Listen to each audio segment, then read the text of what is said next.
You're listening to the Tony Kinnett Cast on 93 WIBC. WCYTV Here on the Daily Signal.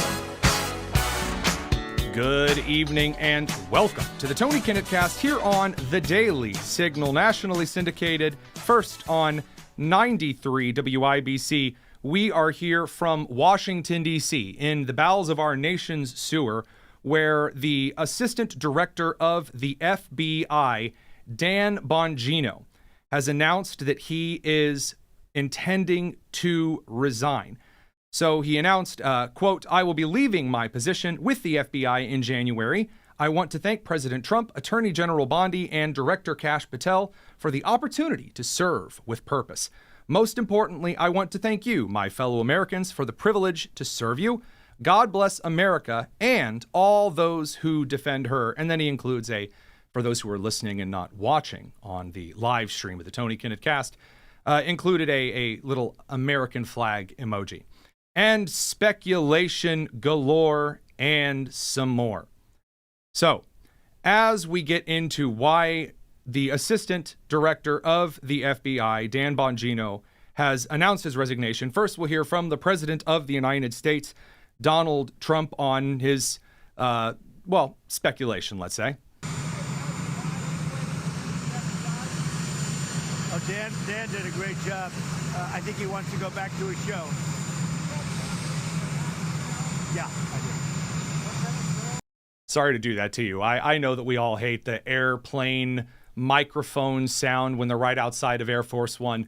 Although AI has progressed quite far, we haven't figured out a way to cut out that kind of feedback entirely.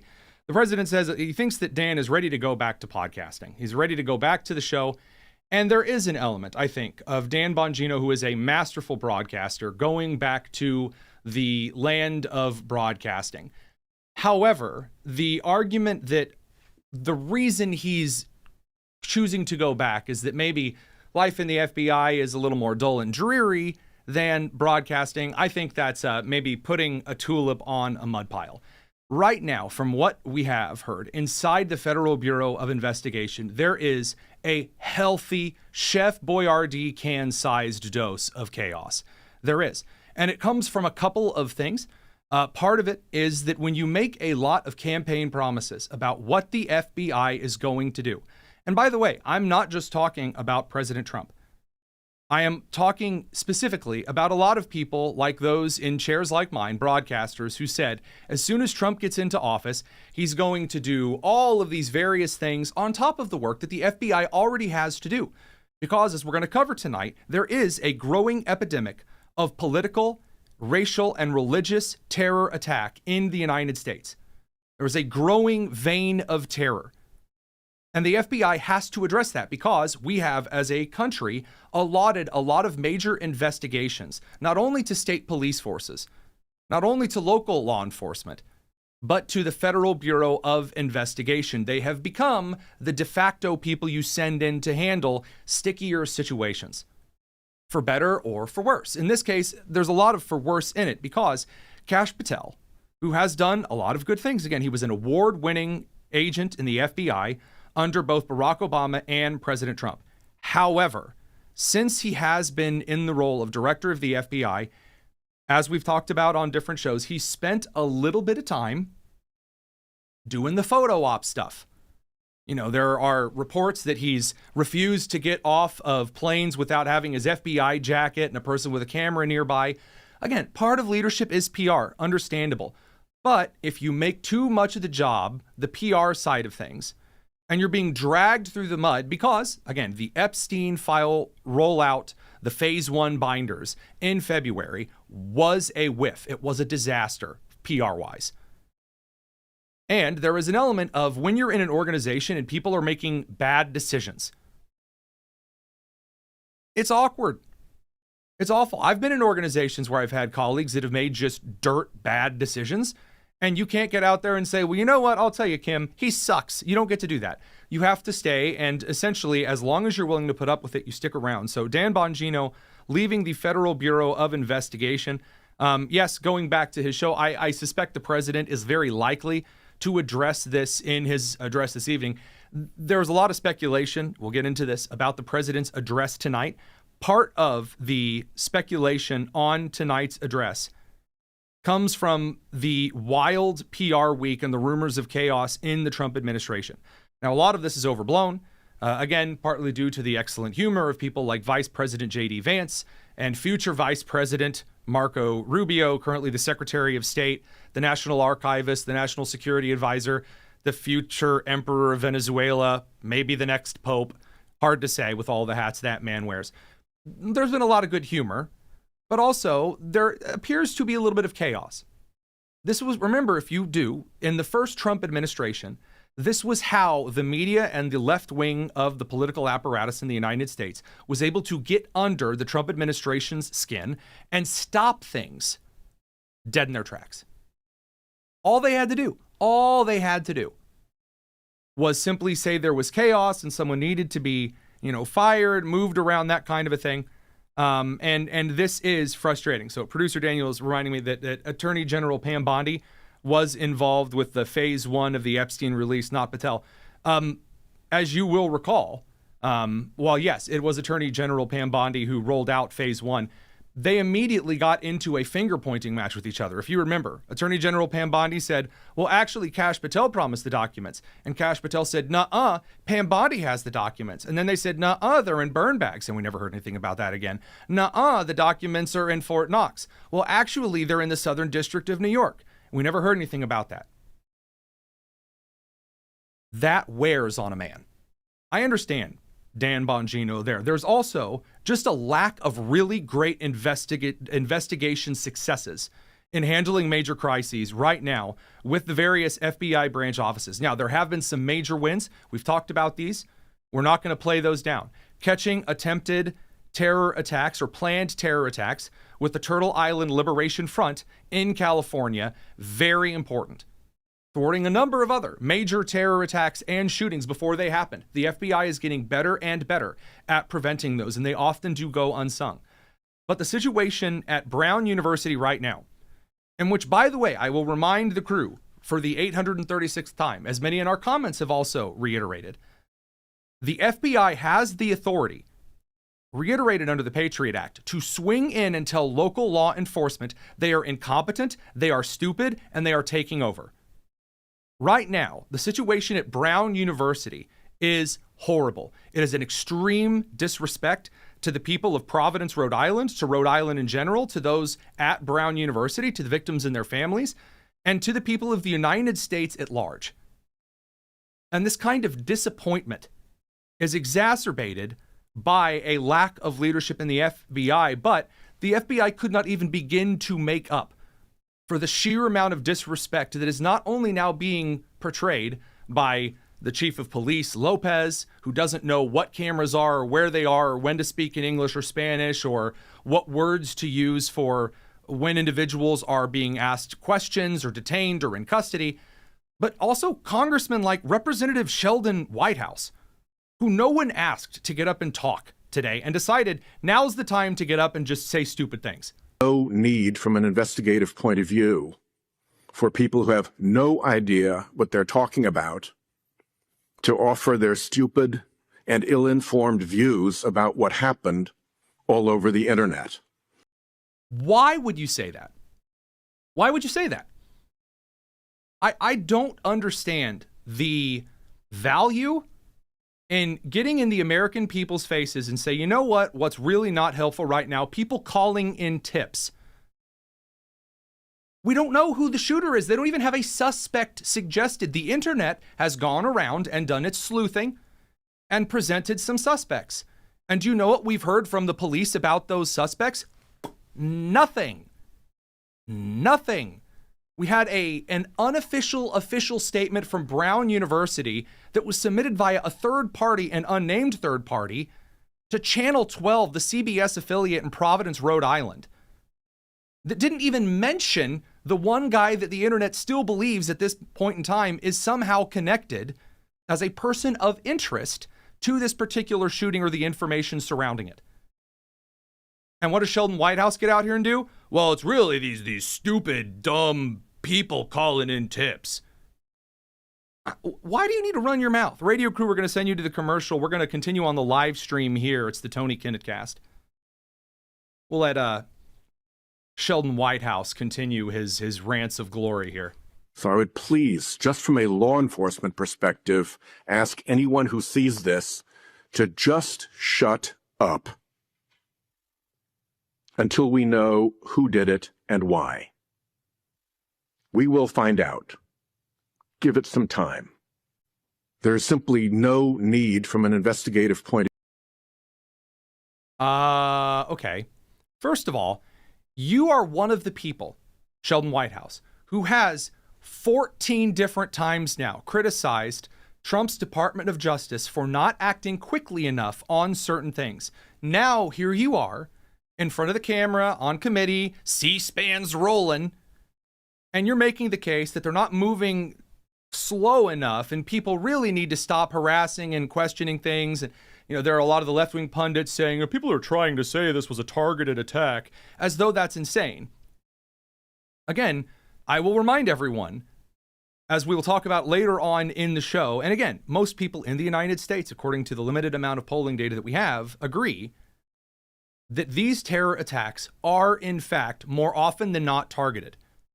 And when you have multiple reports that the young lady who is the vice president of the university's Republican club that was shot multiple times, some individuals reportedly not shot. Again, they're not releasing these details now through the investigation. Police departments should not do that. They are fueling speculation. When Brown University deletes information on a student, all of the information, and locks information on certain professors, it creates speculation. If you come out and say, here's what we know, here's what we don't, then the conspiracies get a lot smaller and a lot less effective. I'm just making the point that for the individuals right now, like Sheldon Whitehouse, to get out and claim that the real problem is the public is ridiculous. And there are individuals that are getting threats over the phone now. People are doxing each other for suggesting tips online about individuals that may or may not be investigated. I will remind you that the Providence, Rhode Island Police Department and the Federal Bureau of Investigation have put out new images soliciting tips. So not only is Sheldon Whitehouse stupid, he's also just bluntly wrong in this particular instance. So over on the live stream footage here, you can see the brand new super ultra high resolution super duper party pooper photos of not even the suspect, not even the person of interest, someone who may have known or been connected to a person of interest. They're in like a blue jumper of sorts, what appear to be some kind of black, they've been called nursing shoes.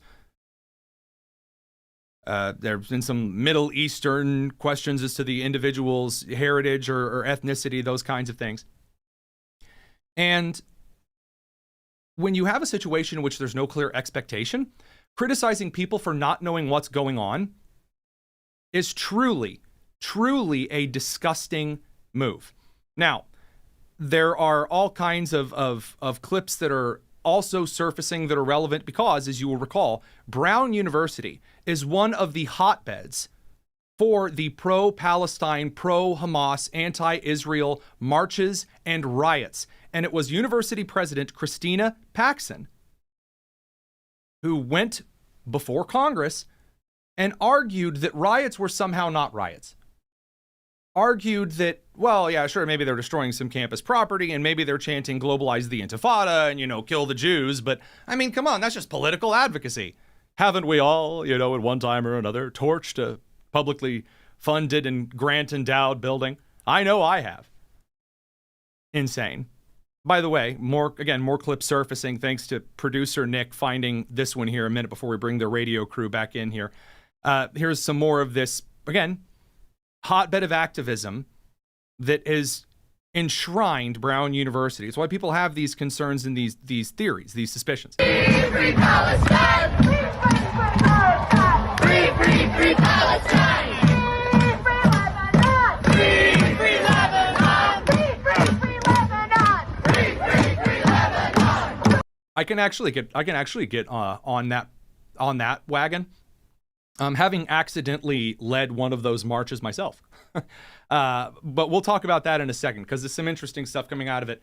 Tony Kinnett cast, we're going to come back in a second, bring the radio crew back in.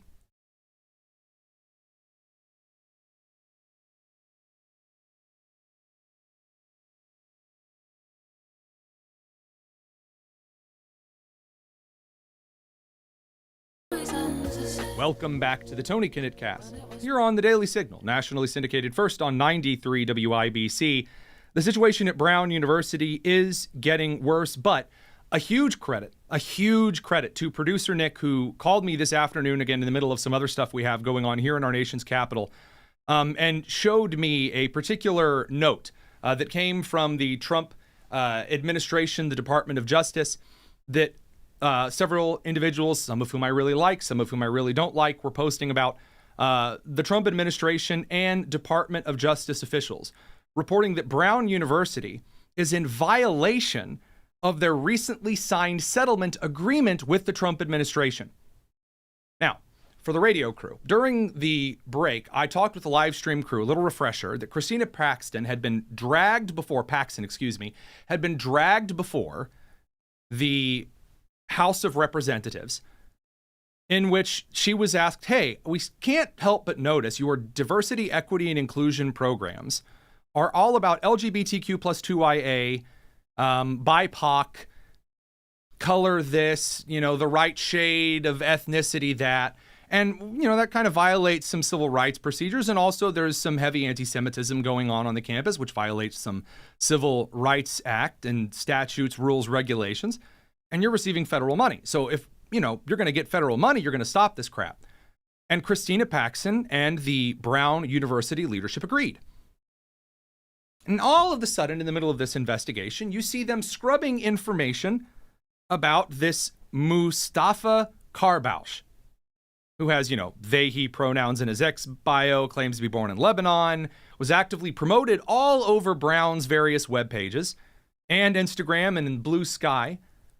Videos and photos of him participating in Students for Justice in Palestine activities on the campus of Brown, teacher's assistant for a pro-Palestine, pro-Hamas professor on campus. And here's what producer Nick brought up.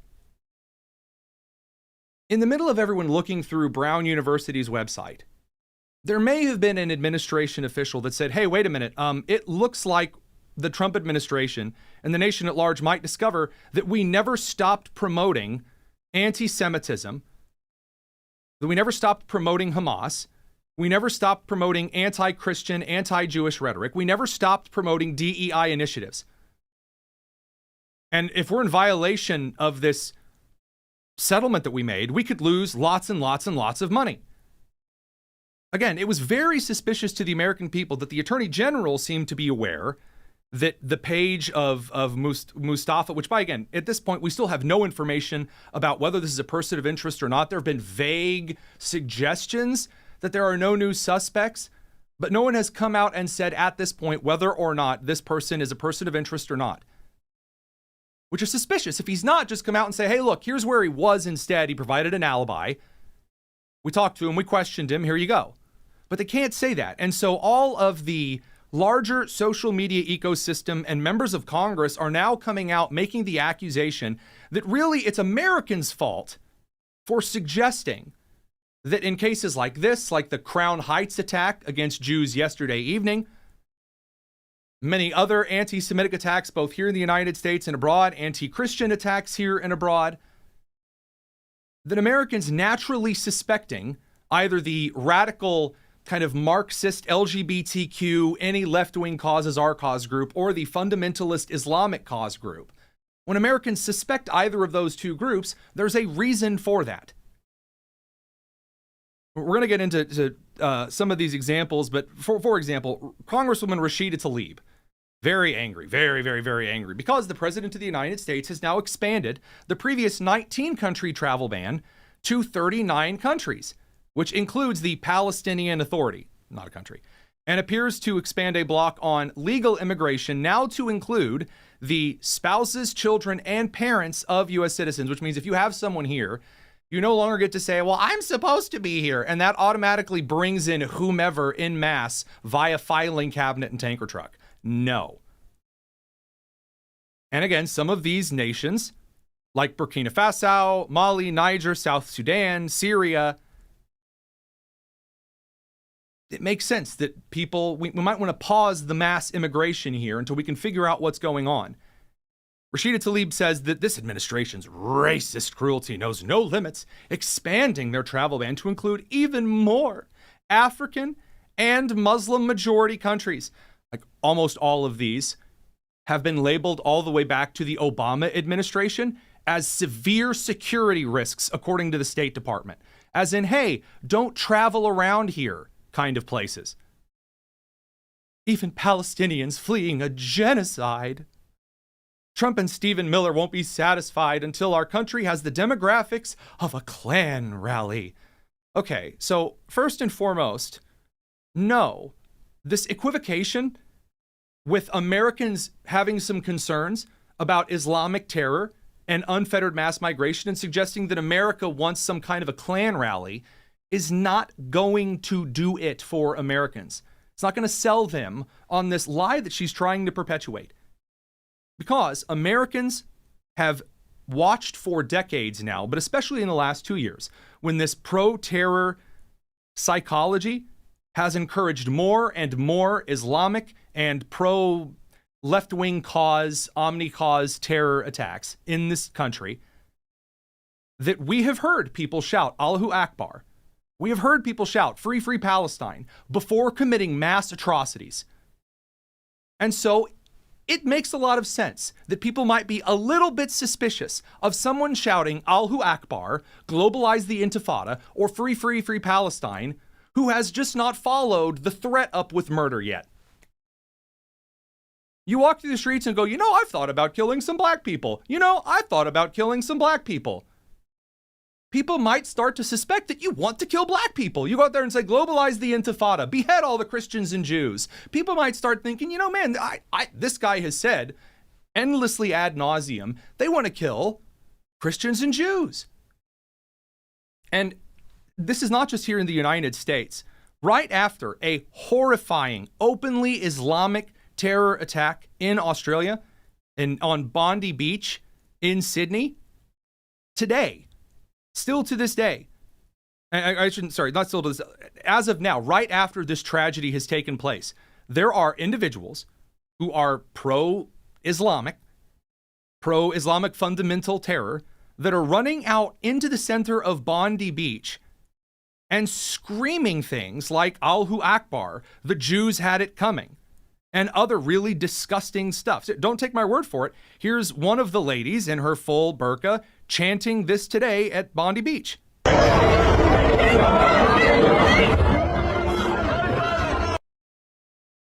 Classy. When they tell you who they are, believe them. The same with Islamic fundamentalists in Brussels who are running around in front of a Christmas market, overrunning the Christians celebrating the Advent and Christmas, running Christians out of the town square and then flying their Palestinian flags, chanting Allahu Akbar, more Muslims marching in Sydney. But guys, the most important thing that I could share is that the white women on the left, now again, there are two kinds of white women on the left, those who kind of look like Rachel Maddow, like the weird butch haircut and the Harry Potter glasses, and then like the over Botoxed, weird butt chin variety of white women. Like the Nicole Wallaces or the Jennifer Welches, those kinds. So here's, speaking of the devil, Jennifer Welch pointing out, well, the real problem is not that, there are Islamic people running around saying, kill all the Jews and Christians. But they're saying, maybe we don't want people screaming that here in the United States. That's who's really at fault here. Those who don't want jihad. You know that a lot of our adversaries, our country's adversaries, want type of social friction within the American public, and that the current sitting president campaigned on eliminating the enemy from within and not a message of unification. A little bit of a pause here. It is freaking hilarious that Jennifer Welch, of all people, who has said some of the foulest things, cheering Charlie Kirk's murder and threatening other Democrats. If you don't cheer Charlie Kirk's murder, we're coming after you. Saying, well, Trump's not, where's his message of unity? Incredible. It's always the kindness lives here, people that are always the filthiest on this particular thing. Radio crew, we got to send you off to commercial land. Continue on the live stream without said radio commercial. It's the Tony Kinnett Cast.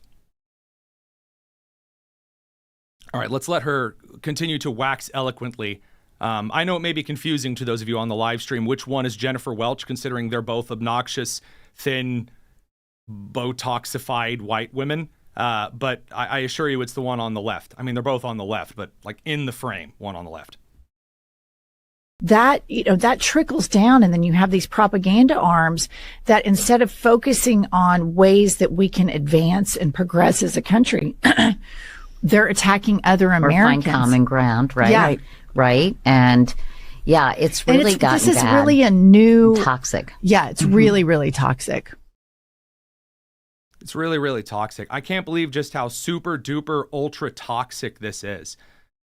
I would suggest, again, like many normal Americans, red and yellow, black and white, precious in his sight, would suggest that the real toxic thing is saying, kill the Jews and the Christians, globalize the Intifada. That makes a lot, again, given that we have the track record of individuals who chant those things and then carry out the murder.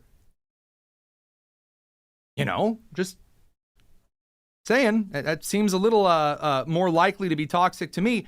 The Democrats in Congress, the ladies, the squad, and more extensively, are also running out with this. Another angry old blonde white lady, Democrat Representative Debbie Wasserman Schultz, is also out here yelling that the real problem, the real toxic one, is Donald Trump. What is the bigger threat to America right now, American values, American life? Islamophobia or jihad? I think we have to focus, quite frankly, on, if we're worried about the threat to American values, on the person who's in the White House. Incredible. So, by the way, she's on with Leland over on News Nation, who's a really solid guy. Been on the show several times. He's he's just an excellent broadcaster. But Wasserman Schultz makes the case here when asked, which is the bigger issue? People having some suspicions about those who participate in the most fundamentalist, radical kind of Islam, or perhaps the idea that, the mass violence that comes out of it. And she says, well, clearly it's a third option. It's the guy in the White House. I mean, we have a president. Oh, come on. Really? No, is that where we're going? Come on. Yeah, I'm going there because we have a president who has completely undermined our democracy, who has... Yeah, I'm going to go there. And the reason I'm going there is because have you even voted? He's undermined democracy. I mean, Ketanji Brown Jackson didn't even get her way at the Supreme Court. She wrote 3 whole sentences in crayon, and Clarence Thomas laughed at her. Oh my God. The state of women in the Democrat Party. So you don't see jihad, you don't see this as a problem? What I don't see is...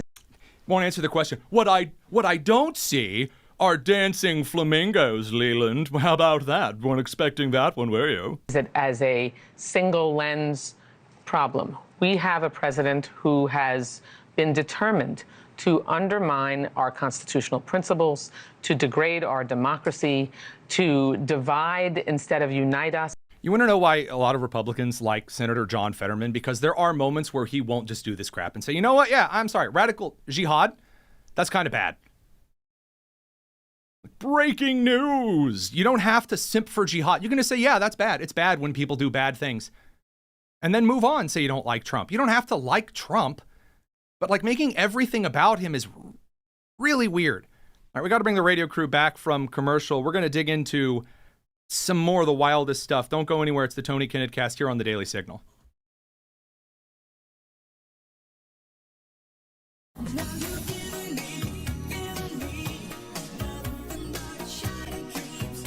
You're listening to the Tony Kinnett Cast on 93 WIBC.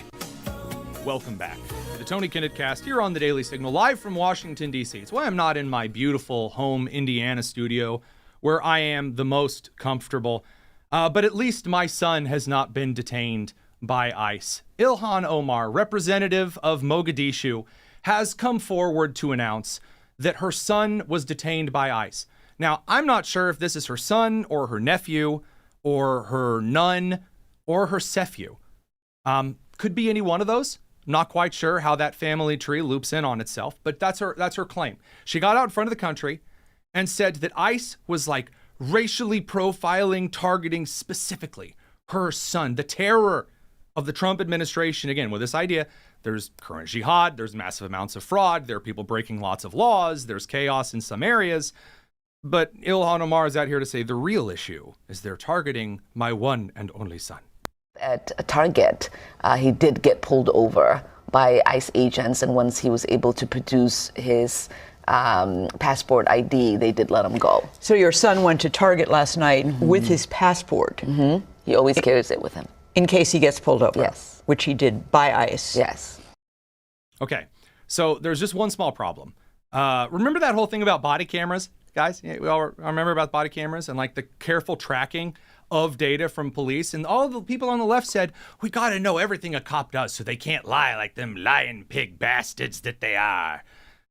I don't know if I'm allowed to say that on the FCC, but, you know, let's pretend that that's totally fine. So here's the catch. This didn't happen. Ilhan Omar's son or nephew was not pulled over by ICE and detained at all. And it was so thoroughly debunked that even Wolf Blitzer over on CNN was like, this just in, you're a big stinky liar. You've said that federal immigration agents actually pulled over your son on Saturday and asked him to prove his citizenship. He is, of course, a U.S. citizen, as are you. The Department of Homeland Security says, and I'm quoting them, ICE has absolutely zero record of its officers or agents pulling over Congresswoman Omar's son, and have accused you of seeking to, quote, demonize ICE as part of a PR stunt, their words. What do you say to that? Well, if ICE is saying that they have documentation of every single person that they have pulled over in Minneapolis, we would love to see that record, because we've certainly, myself and the governor have. You see how quick that was? Yeah, a little pivot. Well, if ICE has records, we would certainly like to see the records.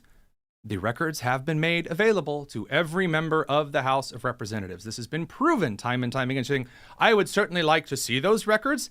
They are available.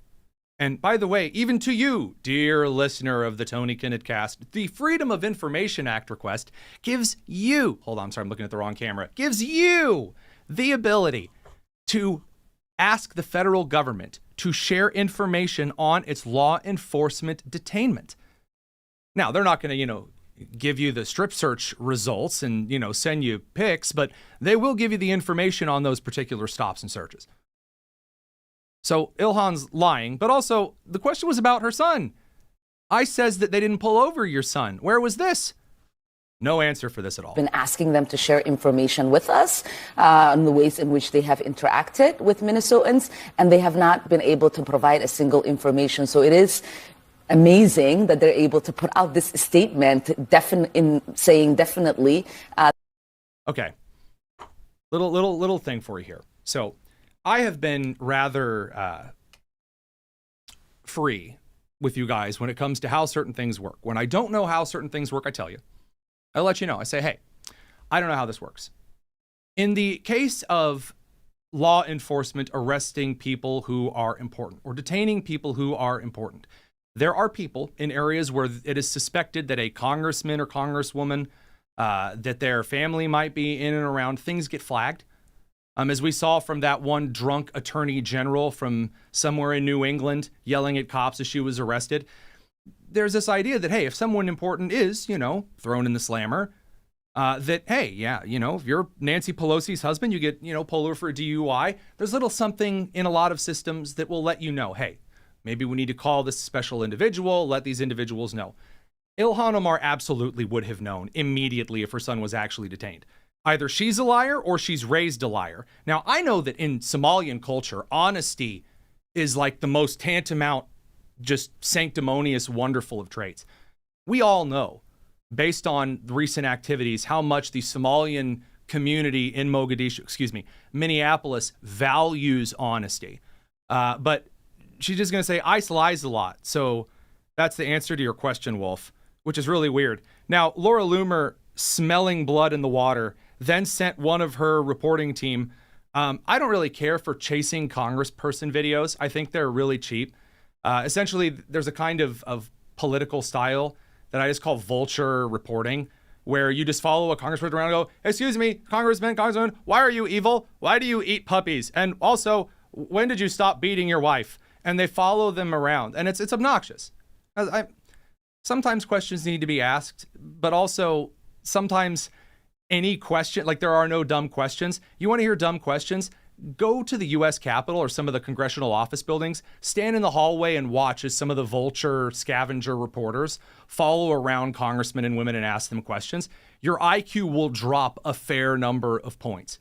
But in this case, because it's funny, because again, she was asked about it, there's one of Laura Loomer's team following Ilhan Omar around and going, hey, why are you a liar? Why do you suck? And also, we're laughing at you.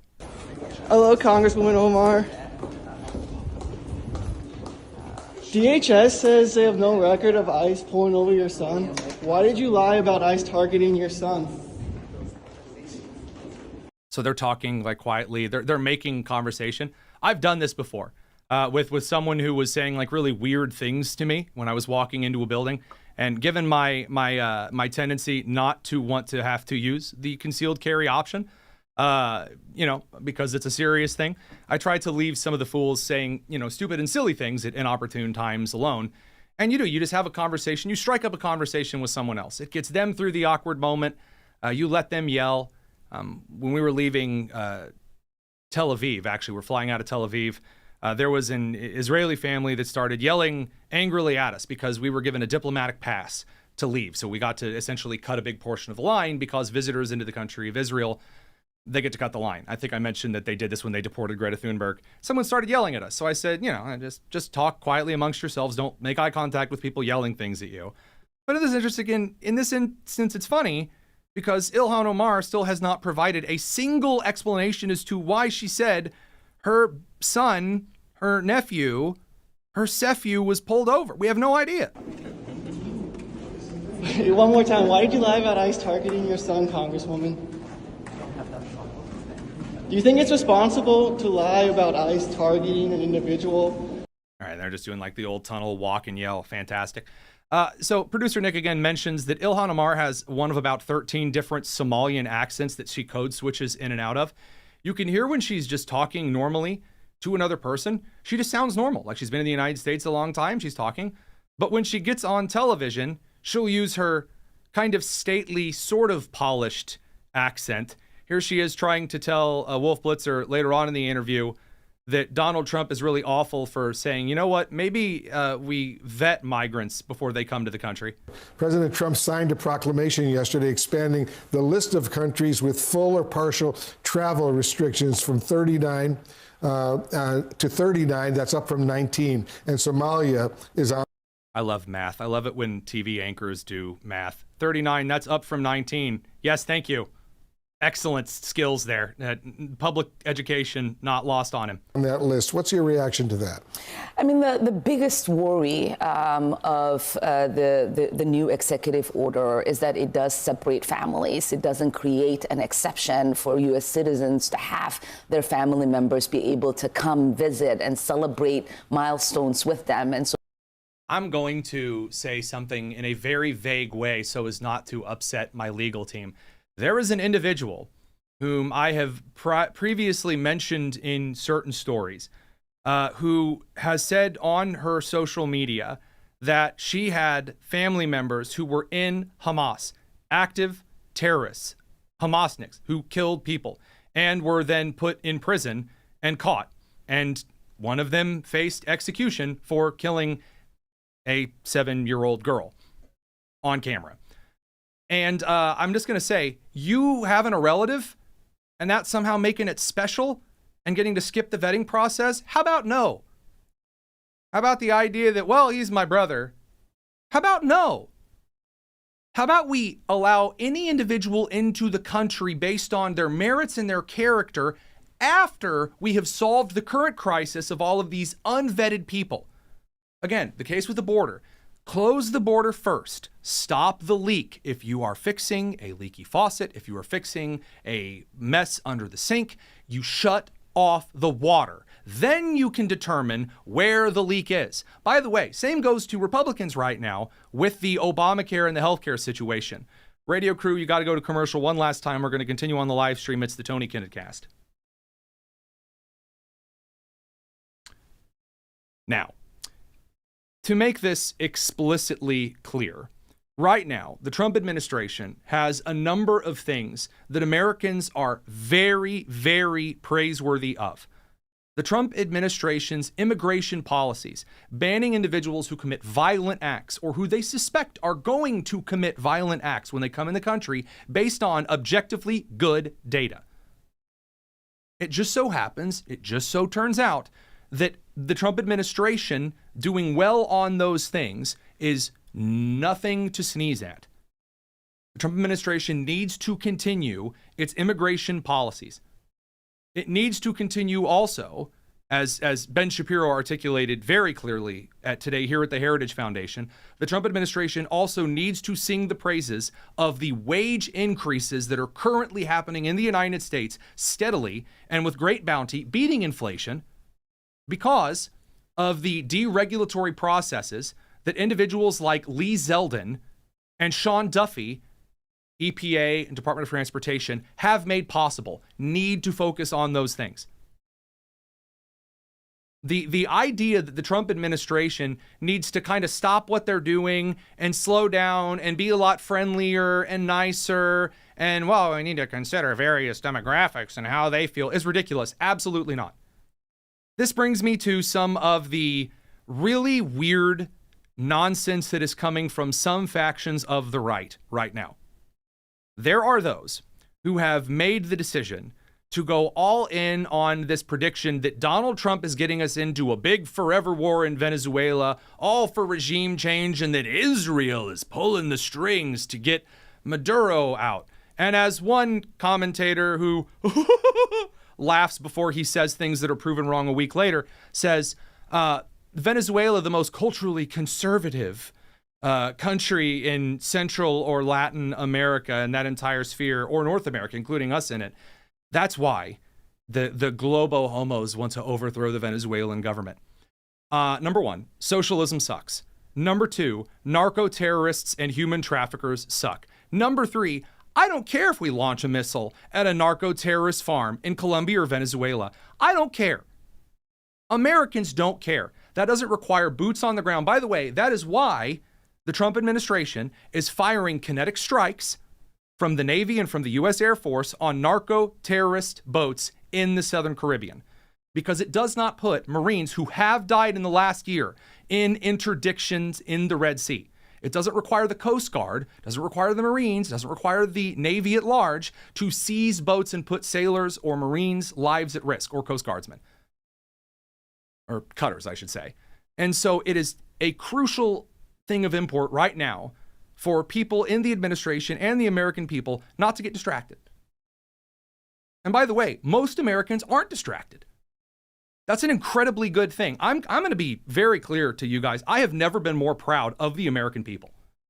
I've never been more proud. The polling data consistently suggests that those who are too online, like Marjorie Taylor Greene, for example, and are bending their entire will towards yelling about Republicans, they've lost it. Now, when Marjorie Taylor Greene wrote the bill and it was amended on banning transgender surgeries on minors, that was excellent, because that's something that the American people want. When you give the American people what they want, you give them long-term solutions like codifying executive orders, then things are stellar. And by the way, Marjorie Taylor Greene ended up hopping on the train to vote for the National Defense Authorization Act. We're going to finish this up on the radio side. We got some cool stuff to finish up the show with. You're going to love it. It's the Tony Kinnett Cast.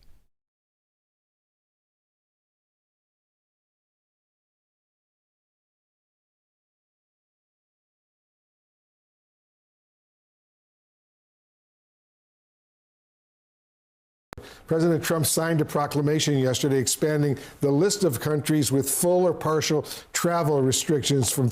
I just love hearing that. I love it whenever I get to see the president of the United States doing concrete things that really upset the squad. Sorry for the lack of bumper music in there. We are doing our best here in our travel studio here in Washington, D.C., the place I like to be the least, except for Connecticut. So, that aside, I do want to talk about a major win that, again, very few are talking about today. The judicial tyranny war, if you want to call it. The current battlefield in the American system is in the courts. I don't have the clip here ready to play. It's on my home soundboard. I can see the button in my mind's eye. It is Chuck Schumer bragging a few months ago about having spent the last decade appointing every single judge, nominating, confirming every single judge that he could, that was going to act in a radically left manner. My colleague, Tyler O'Neill, who just testified before Congress, he's our senior editor over at the Daily Signal, has an extensive report on various, I'm not joking, training camps and organizations that train radical leftist judges to be radical and leftist. One of these is the New Venture Fund. It's a hub of kind of left dark money network stuff. They sent $2.3 million in 2024 to Share Elding LLP, a law firm that represents Democratic prosecutors when they file climate litigation against tax filings. The fund also gave $1.25 million to the Environmental Law Institute.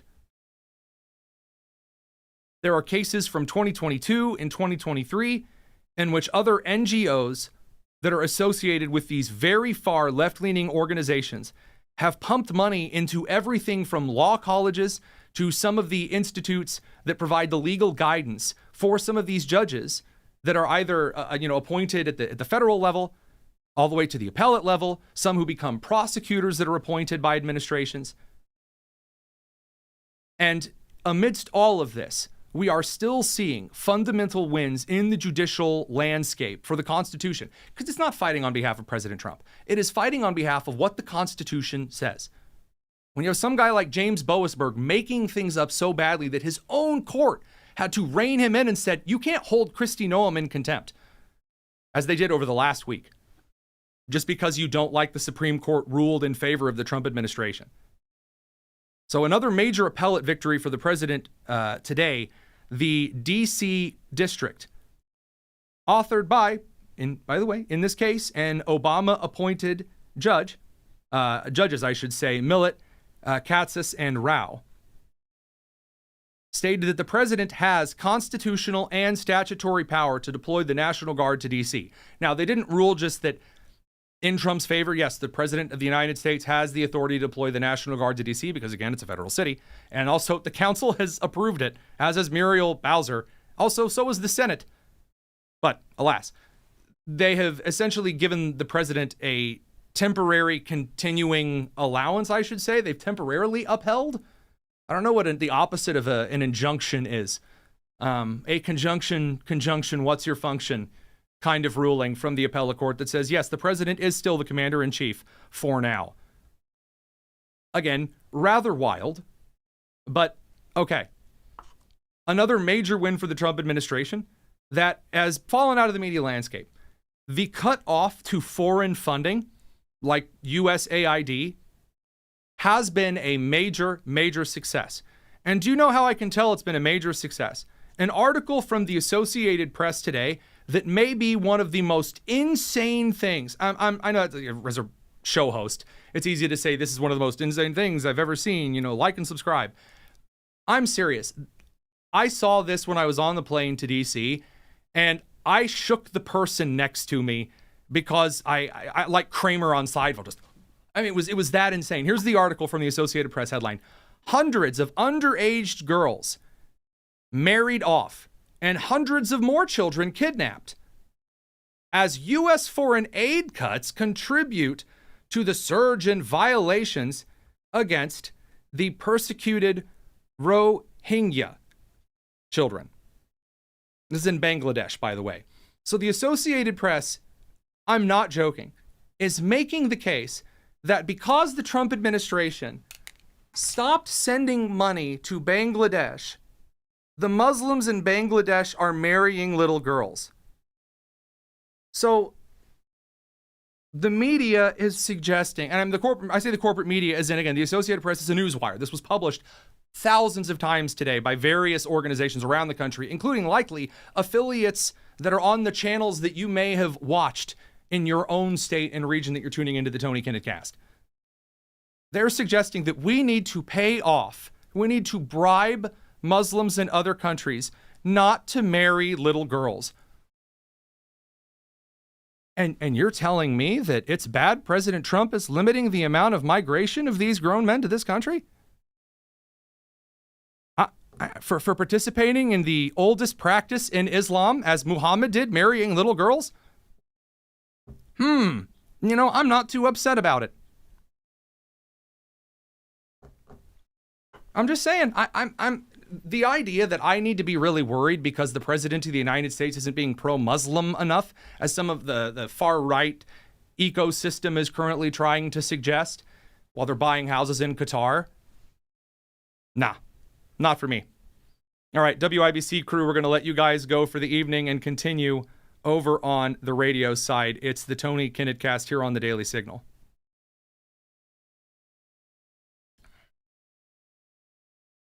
All right, little bonus tonus, just a smidgen this evening, just for you. A little bit of mail time to answer.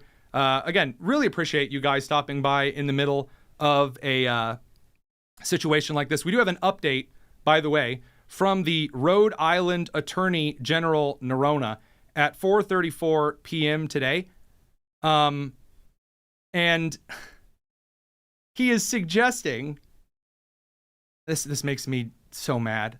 He's suggesting that the public does not want to learn, or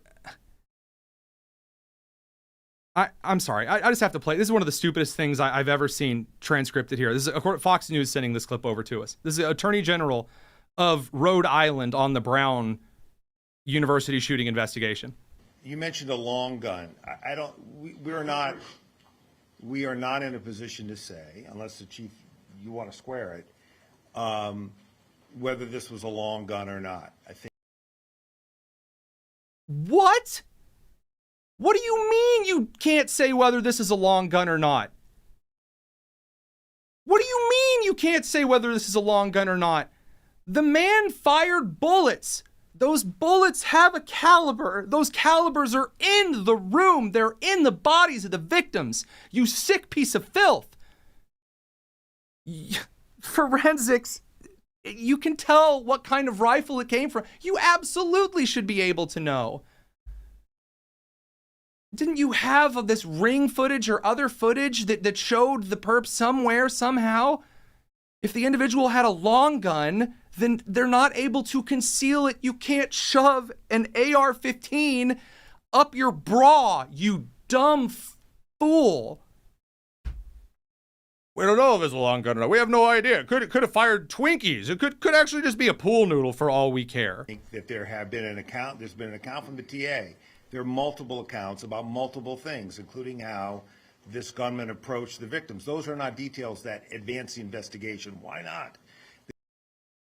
Why don't you reveal that? It could reveal clues about the person of interest or about the motive.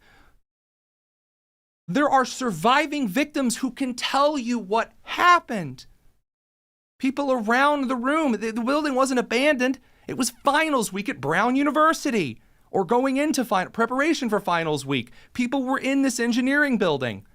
It wasn't sequestered off. It wasn't the abandoned fish canning factory.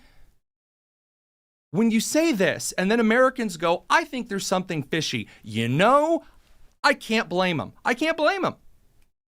When you have so there's a principle that I follow. Don't assume malice when incompetence is far more likely. If I had to take these details and assume the level of incompetence this reaches, I do not think that this man could shake himself off after he pissed in a urinal. I think he would need assistance. This is a level of incompetence that cannot open a 5-gallon bucket that is cracked in half. Moses in a basket floating down the Nile. I can't believe that we don't want to say any of the details on the crime. After all, then you might find out who done it. They don't advance the investigation because as we interview witnesses, we don't want them to learn facts from these press conferences. Why? Because you don't think that you can report facts? I don't understand this either. In forensic evidence, if you have the caliber of the round in front of you, what does it matter? If a 223 or a 556, the cartridge that an AR-15 fires, in most often when it fires that particular round, not an AR-10, but an AR-15 fires, are different kinds of 9mm rounds. It matters here because the type of round found at the scene can determine whether or not a long gun was used. Yes, there are conversion kits to make a 9mm a long gun. You can say this, though. We don't want to speculate. We know a 9mm was fired, but we aren't comfortable with saying. We've heard differing accounts and give an explanation. When people on the right make the observation that no one on the left has any idea what the F they're doing regarding guns, this is what they're talking about, and this is why it matters. You're in law enforcement. You are the attorney general. But it seems the only thing that the left is interested in electing as far as attorney generals go are those who threaten to kill their political opponents, their wives, and their children. As Jay Jones in Virginia, now the attorney general elect. I'm sorry. There is a little of me that is just dumbstruck at the sheer stupidity. Another video today, and I don't think that I have it with me. I might here. Let me see if I can get this up and running here. More from this press conference. We have 1,200 cameras located throughout the campus. We don't publish the locations of the cameras. We have 1,200 cameras on campus. We don't publish the locations of the cameras. Why? They're cameras. They're not invisible. Unless you have a class with like a teddy bear on a shelf has got the camera in its eye. You know where cameras are, guys. We know what cameras look like. It sounds like you just don't want to be embarrassed by the fact that either you installed cameras, like 42 of them on a flagpole, probably outside the Republican Club in case they got up to too much free speeching. But at the engineering building where students were shot, well, you know. Give a map to somebody to evade detection on the cameras. So that would be counterproductive to do that. There are cameras in this building, and as I answered the previous question, we have turned over all evidence that we are holding at Brown to law enforcement and are cooperating fully with them. Unless you're deleting web pages of students and those who might be relevant to the investigation. Or, again,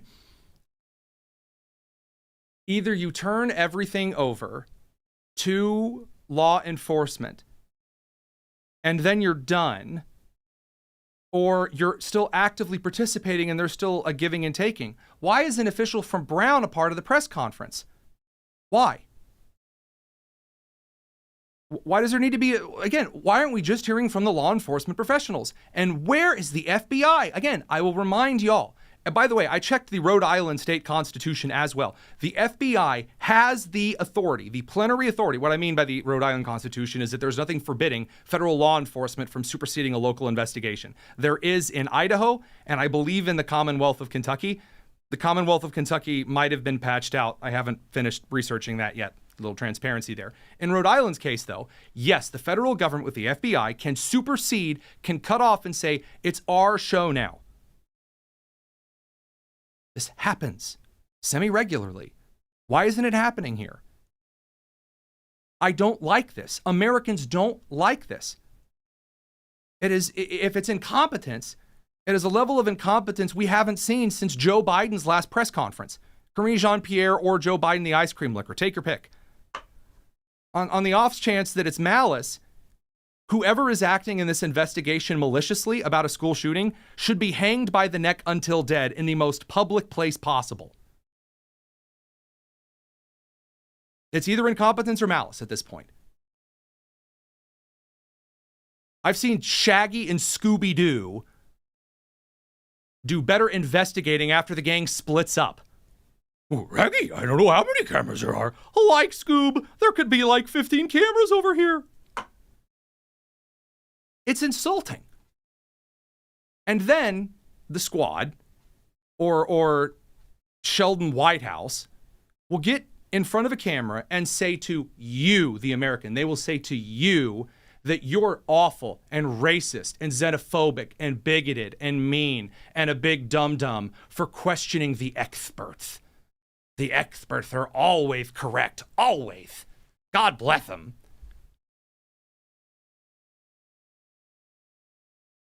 On to a little bit of mail time here. I don't think I can handle any more on the Brown side this evening. I'm gonna blow a vessel. So this is from Lori. Why is it that in government positions like schools, police, and mayors, that sort of thing, that the absolute worst people get promoted to leadership? I made a mistake in putting this one in the mail time this evening. Instead of being fired for being incompetent, they make them the leader of the whole thing so that they can just screw everything up. Why is this a thing? I swear to producer Nick and producer Daniel can back me up on this. I added this into the chat at like 11 a.m. today for our mail time bag. The reason that incompetent people get promoted to positions are one of two reasons. Number one, they are better at things that are not relevant to the position. They're really good at talking. They're really good at raising money. They're really good at campaigning. They're really good at friendships and networking and leveraging those for endorsements. This is why you see a lot of English and music teachers get promoted to principal. They're really good at talking in interviews. They're really good at conveying emotion. That is something that looks really good when you are going through an administrative master's degree. Also, English and music teachers are usually like less paid positions. For music teachers, they should be paid more. For English teachers, deserved.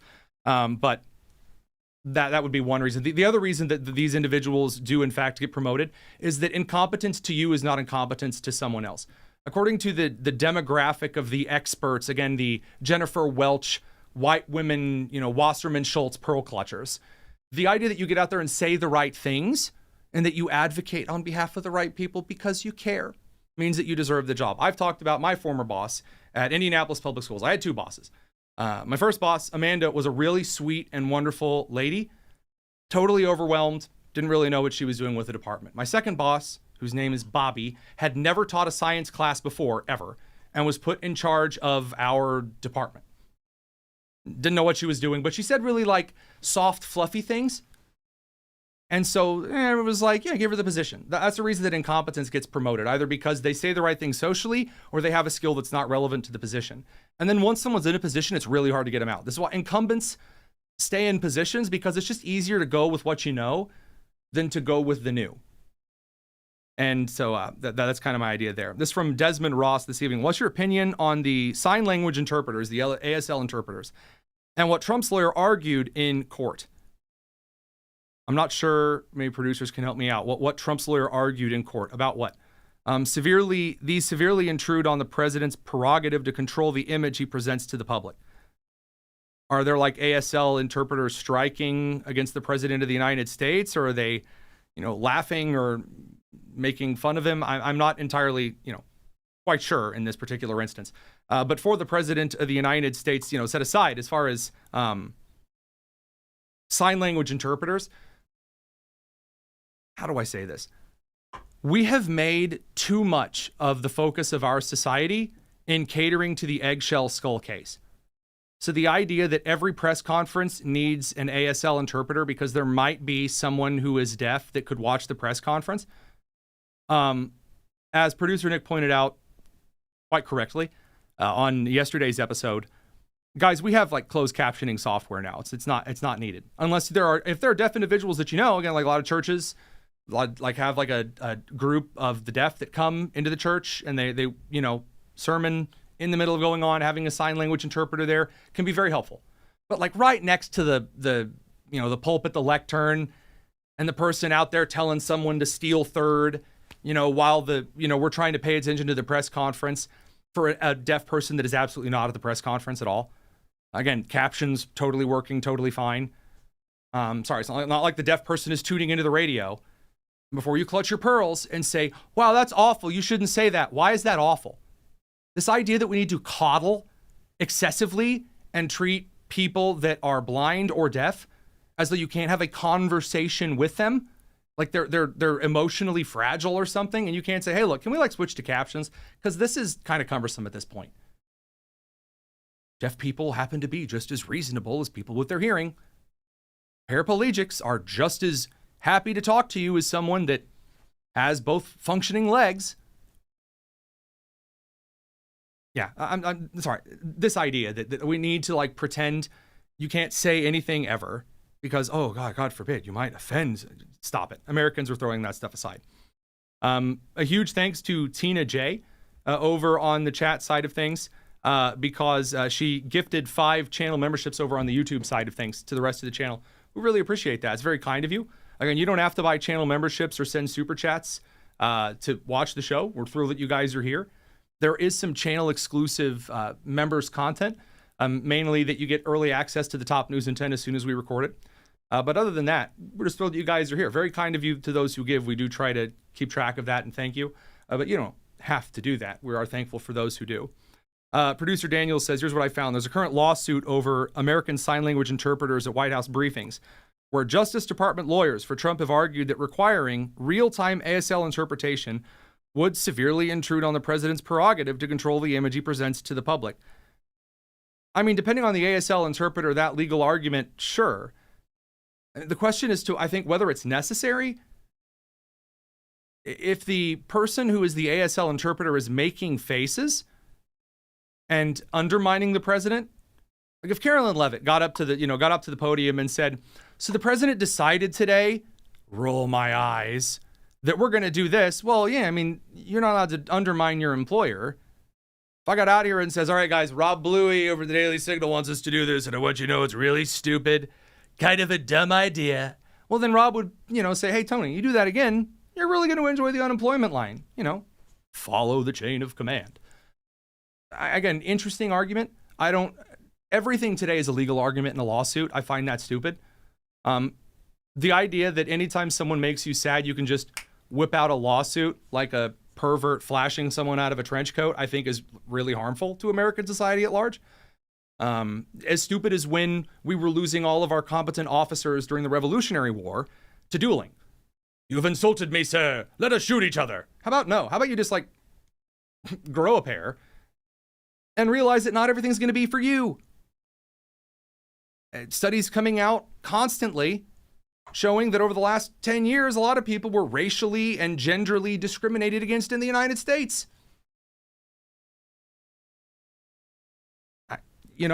That people do things you don't like. People, if there's a law against it already, sure. But the argument that lawyers are constantly creating on either side of this, just little too much. So that side of things, I think we will. James says sign language isn't universal. So what language were they signing in? American Sign Language, like English Sign Language, I think would be the answer to that little impromptu question. That stuff said, I think we're going to wrap things up for this evening. I'll be back in Indiana tomorrow. Thank my creator. So we'll see you guys real soon for our final couple of episodes before the Christmas week. Looking forward to seeing you then. It's the Tony Kinnett Cast here on the Daily Signal, nationally syndicated and first on 93 WIBC. Y'all, take care.